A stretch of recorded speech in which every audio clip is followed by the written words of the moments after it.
Greetings, ladies and gentlemen, Rhodesian here. Late last month, Joe Crowley of New York's 14th District was defeated by Alexandria Ocasio-Cortez, a self-professed Democratic Socialist in the primaries. Initially, I thought very little of this with the upcoming red wave in November 2018. However, since then, fake news outlets everywhere have been shilling hard on her for her behalf. Ocasio-Cortez's new task, empowering other female outsiders to win. From the New York Times, Alexandria Ocasio-Cortez's ambitious plan to save the planet. From the New Republic, Alexandria Ocasio-Cortez, the Democrat who challenged her party's establishment and won. From the Washington Post, Alexandria Ocasio-Cortez has demonstrated the power of young women in politics from Vox. Young progressive Alexandria Ocasio-Cortez topples old boss Joe Crowley in Democratic primary shocker from the Daily Beast, and so on. It was this terrible coverage that convinced me to weigh in and do the damn jobs of the journalists themselves, since those bloody Marxists are completely incapable of properly doing anything. Let's start off with who exactly this woman is.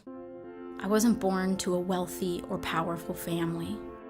Mother from Puerto Rico, dad from the South Bronx. She claims on her campaign website that she comes from a working-class background with two working-class parents in the South Bronx. However, she only identifies her mother's employment, cleaning houses, and neglects entirely to mention what her father did. With a quick search, it shows that her father was an architect, in fact. And she also claims that this educated her on income inequality and that she bases her progressive policies upon her working-class background. Ocasio-Cortez was first raised in Parkchester, Bronx, that has a medium income of around $40,000. This puts this neighborhood between the second and middle quintiles of income in America. Her family then moved to Yorktown Heights community in Westchester County, a place with a medium income of slightly over $100,000. This neighborhood lands between the fourth and top quintiles. This information seems to suggest that her working-class background is highly suspect at best, or a blatant lie at worst. I was born in a place where your zip code determines your destiny. For someone who often claims that the zip code is linked to our destiny, it seems that her quite affluent zip code off in Westchester destined her perfectly for becoming an elitist member of the most powerful government this world has ever seen. Now, why is she getting these glowing reviews from all these MSM outlets? You name them and they've all but yet to endorse her. Why is it not that there is a single outlet capable of criticizing her socialist views? Hell, why weren't they incapable of criticizing Bernie Sanders back in 2016? This shift leftwards down the progressive path of identity politics and socialism is their attempt to copy what President Trump did in 2016. Not only did the MSM outlets come out to celebrate this far-left candidate over Crowley, she's received support from Nancy Pelosi and Bernie Sanders, one from the heart of the Democrat establishment itself, and one from the previous poster child of socialism in American politics. This is exactly how the shift begins in the Democrat Party. It doesn't start with gulags, but a few things more benign before the Democratic Socialists of America simply forget the Democratic part and shorten it to the Socialists of America. Here, let me make my case by going over a handful of things on Ocasio-Cortez's platform from her website. There are a number of issues and policies that go back hundreds of years to these fellows pictured here. But I think I will allow Miss Ocasio-Cortez herself to introduce our topics. 1. A federal jobs guarantee. A federal jobs guarantee will establish a public option for employment so that no person who is looking for a job has to go without one. This public option for employment will also establish a $15 minimum wage pegged to inflation, as well as paid health care on the job and paid family and sick leave. So no family has to risk unemployment because they're taking care of a sick one or because they just had a child. Anyone with the tiniest bit of knowledge about how economics works knows that this is at best useless and at worst disastrous. The unemployment numbers for America have been on a steady decline and have hit a record 17-year low at 3.824%. Black unemployment is down to around 6%, and this is all related to Trump's tax cuts, removing regulations on the economy, and overall making it more competitive. The free market is slowly but steadily cutting down the employment numbers and creating more positions of employment to be filled by people. Ocasio-Cortez's policy is simply not needed, and if anything will make matters worse by reversing this trend. Instead of a race to the bottom, you need not worry about being fired for being a terrible employee. Don't worry, you'll still get offered a job at the end of the day. By the late 1920s, the workers' utopia had been established, and by workers' utopia I, of course, mean you better hold on to that damn job if you want to see your babushka at the end of the day. The idea for a federal jobs guarantee emerged out of the USSR in the implementation of the first 5-year plan, with the goal of ensuring full employment to kickstart the Marxist economy and leave America and the capitalist West behind in the dust. This was necessarily founded upon the Marxist idea that unwillingness to work was due to 3 socio-economic causes of laziness, social antagonism, and the desire to exploit another like a good capitalist always does. And the punishment for shirking your duties, as with 99% of all other crimes, was being shipped off to Siberia to starve and break rocks. Federal jobs guarantee in old Mother Russia was for the purpose of ensuring that everyone could get a job and to provide a much-needed boost to the new economy.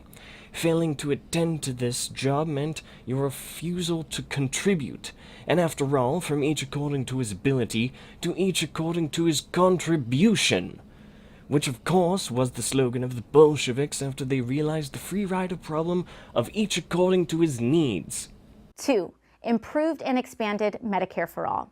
Improving Medicare for all, lowering copays, and expanding the system so that every American has the opportunity to buy into Medicare will improve our healthcare system for the entire country. Improved and expanded Medicare for all additionally will allow every single person to be covered by mental health care, dental health care, as well as physical health care without having to pay outrageous copays for medication and the regular checkups that they need. Just discussing the Olympian amount of issues with universal health care would require a video of its own. However, the utter ideological foolishness of this position has no better debunking than just examining the number of times it was implemented by the communists themselves in an effort to turn their potato prolapse imperial system into the Dr. Frankenstein Mengele well-water HIV-positive needle system that it would become. Immediately following the revolution, the Bolsheviks soon came to see what dire straits their quality of living was going to be like if they so much as stepped on a rusty nail on the way to shooting the Romanovs.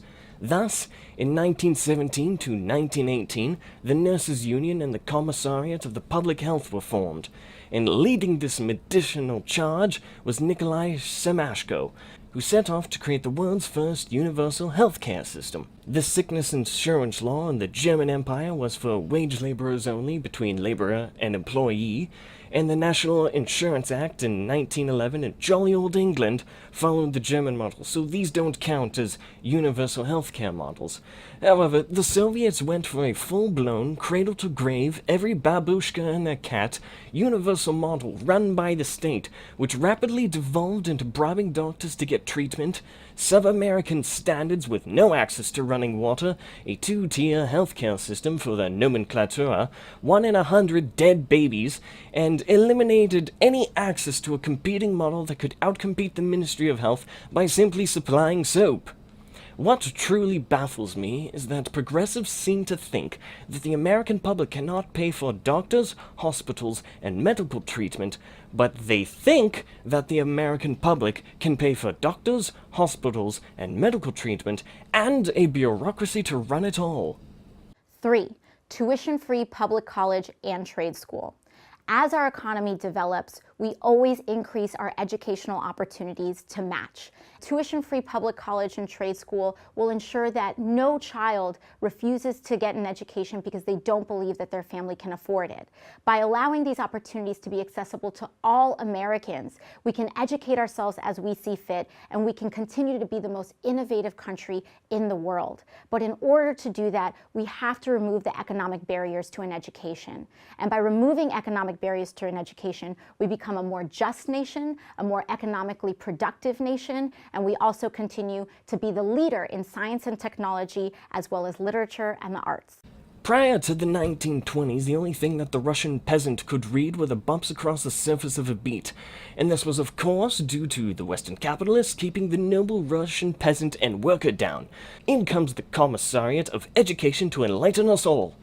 Literacy exploded across the USSR, with more than half of the kids being able to read the Communist Manifesto by about the late 30s to 40s, but not able to understand it, since all education was filtered through the cloth of Marxist delusions, which brought us such things as Lysenkoism, Soviet historiography, Bolshevized sociology, centrally planned statistics, and our modern-day favorite of critical theory. When you offer free degrees to all from a government-subsidized college, you are going to kill the value of a college degree. Supply and demand is a simple way to figure out whether or not something is valuable. High supply, low demand, worthless. Low supply, high demand, worth a lot.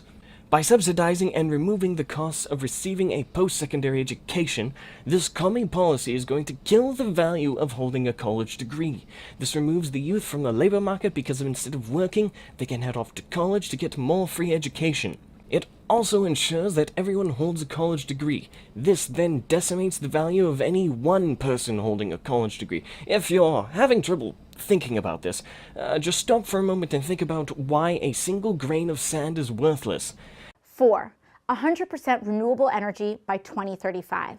Our nation and our world are in a climate crisis, but we have the opportunity to turn the ship around. But we can only do it if we come together and embark upon an ambitious legislation known as the Green New Deal. The fact of the matter is, fossil fuels cannot last forever, and we must transition to solar and wind technologies and more if we are going to leave a healthy planet for our children and our grandchildren to live and enjoy.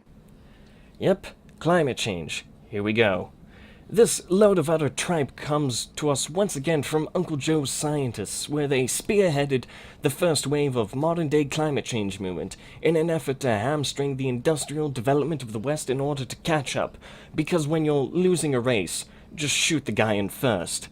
It was their writings that went on to form the basis of, and I use this term loosely, research by the Intergovernmental Panel on Climate Change and the World Meteorological Organization, who, by the 90s, would release report after report of pseudoscience and nonsense and peddle this all to the American public with a side serving of Armageddon.